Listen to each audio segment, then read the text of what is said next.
Pernahkah kamu bertanya-tanya, mengapa begitu banyak tragedi yang mengurangi populasi manusia?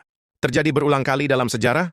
Perang besar, penyakit misterius, kelaparan massal, dan bencana buatan. Seolah-olah ada kekuatan tersembunyi yang ingin mengurangi jumlah manusia di bumi. Banyak peneliti percaya bahwa ada agenda rahasia global untuk mengurangi populasi dunia, hingga angka ideal yang dianggap paling menguntungkan bagi para penguasa dunia. Mereka menyebutnya agenda depopulasi global. Pertanyaannya adalah, apakah semua ini hanya kebetulan? Atau benarkah ada rencana gelap yang disusun secara sistematis dan sedang berlangsung saat ini? Menurut teori konspirasi terbesar, jumlah manusia di bumi dianggap terlalu banyak untuk sumber daya yang tersedia.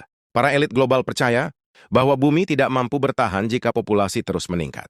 Beberapa dokumen kontroversial seperti Agenda 21 dan Agenda 2030 diduga berisi rencana tersembunyi untuk mengontrol jumlah manusia. Bahkan ada monumen misterius yang bernama Georgia Guidestones yang memerintahkan bahwa populasi dunia ideal harus diturunkan menjadi hanya 500 juta manusia. Untuk mencapainya, teori-teori mengatakan bahwa perang global, penyakit buatan, dan krisis ekonomi mungkin digunakan sebagai alat utama. Dan setiap kali populasi dunia meningkat, selalu muncul tragedi besar yang mematikannya, seolah-olah semuanya sudah direncanakan. Ada teori yang mengatakan bahwa depopulasi modern tidak lagi dilakukan dengan perang dan senjata, tetapi melalui makanan, obat-obatan, dan teknologi. Makanan olahan, bahan kimia berbahaya, dan zat tertentu yang dianggap dapat melemahkan imun manusia beredar di seluruh dunia tanpa kita sadari. Beberapa ilmuwan percaya bahwa obat tertentu dapat selalu bertujuan menyembuhkan, tetapi untuk menciptakan ketergantungan dan melemahkan tubuh manusia dalam jangka panjang.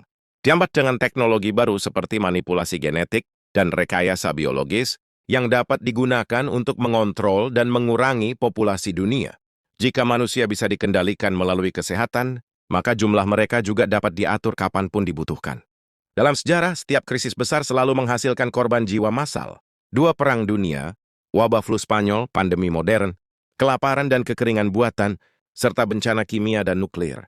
Jika semua itu terjadi secara alami, maka mengapa pola waktunya selalu tepat pada saat populasi dunia meningkat terlalu cepat? Beberapa peneliti mengatakan bahwa krisis-krisis besar digunakan sebagai cara cepat untuk menurunkan jumlah manusia.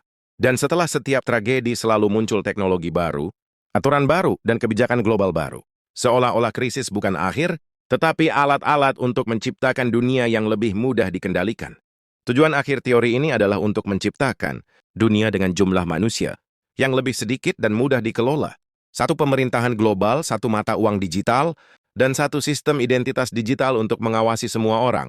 Dalam dunia seperti itu, setiap manusia dicatat, setiap gerakan dipantau, setiap pilihan dikendalikan. Tidak ada lagi kebebasan, tidak ada lagi privasi, tidak ada lagi kehidupan manusia yang benar-benar bebas. Hanya sistem yang mengatur segalanya. Dan manusia hanya menjadi angka statistik. Pertanyaannya adalah, apakah kita sedang menuju ke sana? Atau sudah berada di dalamnya tanpa kita menyadarinya?